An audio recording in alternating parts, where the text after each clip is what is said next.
Hello, emerging and evolving leaders. I'm Christine Rozier, host of the Irrelevant Leader podcast and founder of the Leadership Collaborative and Rozier Retreats. My platforms are dedicated to expanding the pool of exceptional leaders. I'm honored to be your leadership expert today. I believe that every person has the potential to become an extraordinary leader, and in doing so, significantly impact the lives of others. Extraordinary leadership begins with mindset. Relevant leaders are committed to developing the qualities necessary to successfully lead others, qualities that are cultivated and refined over time. Throughout the Irrelevant Leader podcast series, some of the world's most relevant leaders and I examine the behaviors and characteristics of irrelevant leaders. Tune in as we dig deep into identifying what goes wrong when a leader moves down the path from powerful leadership to ineffectual leadership. Join me for live call-in sessions, one-on-one interviews, and thought leadership segments as high-profile leaders and I explore what it takes for you to avoid the blight of dreaded irrelevancy and outline how you can achieve and maintain your place among the world's most profound and relevant leaders. Thank you again for listening. Let's get to today's episode. Welcome. According to researchers at Cornell University, we make 226.7 decisions each day on just food alone. Other sources suggest that we make a total of 35,000 decisions per day. And as our level of responsibility increases, so does the variety of choices we are faced with making. To be an effective leader, it is critical that you be thorough and timely in your decision-making. There are basically two essential human decision-making styles that determine how we process information and approach decisions in business and in life. Have you ever considered what your own default decision-making style or tendency might be? The most basic decision-making styles are decisive and resolute, or observant and curious. Some of the characteristics of a decisive or resolute style include someone who is driven, someone who makes decisions based on their intuition or that gut feel. They want to speed things up. They have a relentless pursuit to arrive at a resolution. They are not able to relax unless they're doing something. They see the big picture, the vision. They don't always anticipate potential problems. They believe in acting now and course correcting later. They have a very strategic approach. They know what to do, and they assert pretty forcefully when they're under pressure. They have a tendency to dominate. On the other hand, an observant or curious decision-making style is more contemplative. They use reasoning and data. They actually want to slow things down so that they can obtain more information. They delay resolution so they can study the possible consequences. They are relaxed by doing nothing. They're able to see the fine points. They can anticipate problems. They're cautious to avoid the need to course correct. They have a very tactical approach. They know when to do. They tend to feel powerless under pressure, and their tendency is to be subservient. So as a leader, you will be leading others who either share or do not share your decision-making style. Conflict and lack of trust can arise as a result of the inability to respect and manage opposite decision-making styles. Respecting distinct decision-making styles means that you do not judge or condemn, but instead seek to understand and adjust your default tendency for those who have styles that are different from your own. However, it is important that in an effort to cultivate decision-making balance and adapt to decision-making differences, you do not move too far in the opposite direction. When you move too far in the opposite direction as a way to adapt, behaviors will be experienced by others as disingenuous, and that will impede trust. Behaviors that lack genuineness and authenticity cannot be maintained for any length of time without negative consequences. Decisive people who've been conditioned to fear the forceful nature of their energy will often adapt by attempting to act like an observant in order to seem less threatening. Observants who've been conditioned to believe that forcefulness is more powerful may adapt by acting like a decisive. These adaptations are not genuine or natural.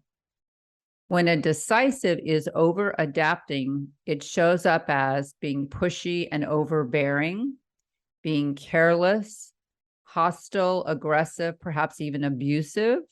It appears as though they do not think things through. They act impulsively. They confuse domination with power. They assert very forcefully when under pressure, and they have a tendency to dominate. On the other hand, observants who are over-adapting become artificially sweet. They can adopt the role of martyr. They tend to have analysis paralysis. They can become passive-aggressive. They think things to death. They are afraid to act and oftentimes rebel by undermining authority. They confuse subservience with safety.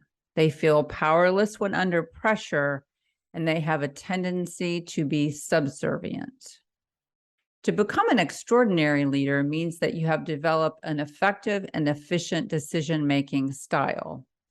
The key is to work at developing a more neutral approach without moving too far in either direction.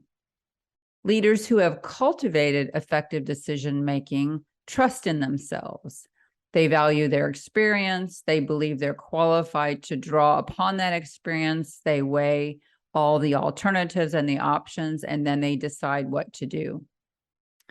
They are also comfortable with the choices that they've made, and they do not look back. They do not agonize over what-if questions once a decision has already been made. They act quickly but thoroughly. Decision makers are able to look at situations, assess what information is needed, draw on their resources to provide that information, and then move forward. They are not afraid of making mistakes. This is very important. They're able to learn from any mistake they make so that if a similar situation arises in the future, they are able to apply that learning and make a different decision. Leaders with exceptional decision-making characteristics have developed a balanced approach to decision-making regardless of their personal tendency or default. So how do we begin developing a more balanced approach and become more successful at decision-making? If your tendency is to be an observer and delay decision-making, and you would like to move towards balance, try these steps. Think of the big picture and the consequences of the actions based on the decision. Find a decisive that you respect and ask his or her point of view. Be genuinely curious about understanding decision-making from their perspective. Specify a time frame in which the decision will be made or the action will be taken and stick to it. When time is critical, identify no more than 3 or 4 criteria that you will be using in making your decision. Write a list of advantages for taking a more decisive approach in any given situation. Write a description of a desired future outcome in a positive and global term. If your tendency is to be decisive or more resolute and you act quickly and you would like to work towards balance, try these steps. If possible, wait a day before taking action. If you cannot wait a day, wait several hours or whatever amount of time is available to you before making the decision. Find an observer that you respect and ask his or her point of view. Again, be genuinely curious about understanding the decision-making process from their perspective. Identify and try to understand at least 5 facts related to the situation, problem, or decision. Explore and understand what is already working in the current situation. Be willing to give up an impractical idea. Attempt to clearly understand the impact of the decision or action on at least 2 other people, and identify a list of advantages for taking a more observer-type approach to decision-making. As always, continued practice is the key to shifting your default behavior and cultivating the qualities of extraordinary leadership. Thank you. Thank you for joining me, Christine Rozier, and the Irrelevant Leader podcast series.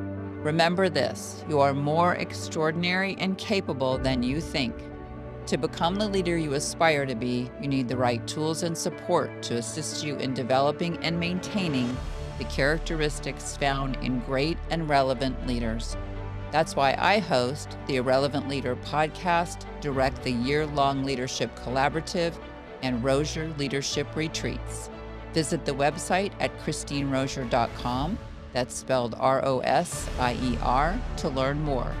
Check out the podcast page for upcoming live events and interviews with amazing, relevant leaders. If you're not already on the mailing list, then please sign up to join me in this powerful network of exceptional leaders.